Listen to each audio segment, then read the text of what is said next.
And we are back with my DC reviews. Okay, here's Superman 696. Alright, gonna keep this brief. It takes off where Action Comics left off. The Science Police headquarters was attacked. Mon-El helps look for survivors after the bomb of the Kryptonian agent. And then Flamebird and Nightwing get up, and then they decide they have to leave, even though Guardian and Mon-El know they're innocent. But General Lane's still there. He fires some kryptonite missiles. Mon-El helps them get away. Then Mon-El and Lane have a little confrontation, and pretty much now Guardian reveals, and pretty much now it's learned that one of their officers' control is actually Chameleon Boy. This is probably the only big thing I can think of that happened in this issue, that Chameleon Boy, that we now know where another Legionnaire is. Okay? So, Superman 696, not really essential. Well, it is essential to the Action Comics story, so it kind of leads into each other, and also it tells you where another Legionnaire is in the present. Okay? Moving on. Justice League of America, number 41. A new era of the Justice League is being formed. First of all, we get a recap of Blackest Night, then how Cry of Justice ended. Then we get to Mari talking to Dr. Light, and Vixen Vixen quits, and then now Donna Troy goes off, and after stopping a break-in at a children's hospital, she sort of discovers what it means to be a hero, and then Wonder Woman asks her to take her place on the Justice League. Then we get to a little thing about an object here being found in the past.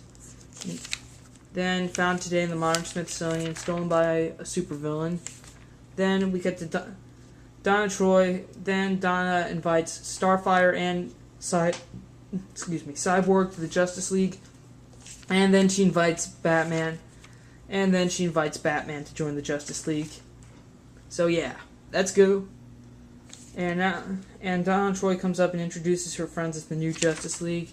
And Dr. Light says that they came too late and that she's going to quit, but Donna reminds her that she needs to stay on as Dr. Light. Then we get to Mon-El fight. After beating up Atomic Skull, Dr. Light invites Mon-El to join the Justice League. Then we have Green Lantern finding Green Arrow on his hunt for Prometheus, and then, of course, Green Lantern and Batman ask Ollie to come back to the Justice League. Okay. First of all, this is kind of an issue that sets it up, who's going to be on the new Justice League. Batman, Dick Grayson was definitely someone I thought I would have loved. I'm going to love to see on the roster. And also some former Titans finally moving up, Starfire, Cyborg, Donna, and Mon-El since Superman's on New Krypton. So, yeah, this might be an interesting story arc. Alright, next up. Batman and Robin, number 7. Alright, I did drop Batman and Robin from my pull list, but I decided to make plans to get the next story arc because, well, apparently Batman's going to be resurrected through the Lazarus Pit, which I really want to see. Because it reminds me of an old Batman Beyond episode where Bruce Wayne is old and he gets to the Lazarus Pit. So now Dick Grayson decides to, this might be the only way to bring Bruce back. So Dick helps Squire out in England, and then after that he interrogates one of England's criminals to figure out where the last Lazarus Pit is. And meanwhile, Damian's getting healed up through medical methods by Talia, with Alfred observing them. Then Dick and Squire go find the coal mine where it is, where they also run into the Knight. And after they beat up the King Cole's henchmen, they show up and then they meet Batwoman, who warns them not to use the Lazarus Pit. But then Dick says that he and Batman were like brothers, and that Dick never let him down. Whenever he had a job for Batman, he'd do it, and now he's not going to let him down now. So they go down to the Lazarus Pit, and all of a sudden we see a hand rise. So this is going to be pretty interesting, because this body, we do not know if it's Bruce Wayne's, because way back in Black Knight number 5, when it said Bruce Wayne rise, it was in quotations. So this might not be the Batman we all know and love, right? Okay, so this is more likely not the Batman we all know, love dearly. Okay, next up, World's Finest, number 4, the end of the 4-issue miniseries of team-ups between various members of the Superman and Batman family. And this one is the ultimate. We got a scene 9 months later with Dick Grayson and Superman accepting their new roles in life. Then the Superman-Batman robot attacking Gotham. And we get the ultimate team-up for this issue, Superman and Batman. Alright, so pretty much Superman and Batman go fight the giant robot. Meanwhile, Robin and Batgirl go and fight Mr. Freeze and Toyman from the ground or rooftop.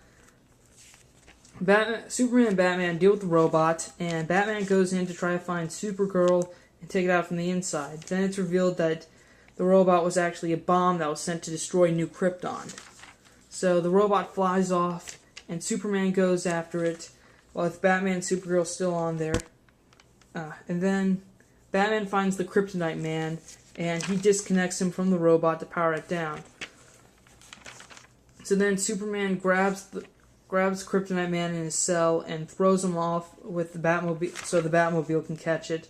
And Batman, and Supergirl fly off as the robot blows up, and they're happy. And they stop Toyman and Mr. Freeze. And it's revealed that the Toyman during the story arc was a robot. And the reason he built the robot, the Superman-Batman robot, was because he was afraid that the Kryptonians would steal the Earth's children. Freaky little guy. And then Superman talks about how, like any fan, that everyone's been through a lot, and we get Supergirl scowling Damian, Guardian getting Kryptonite Man being delivered back to Guardian, Nightwing and Flamebird on patrol, and Tim working on his case in Paris.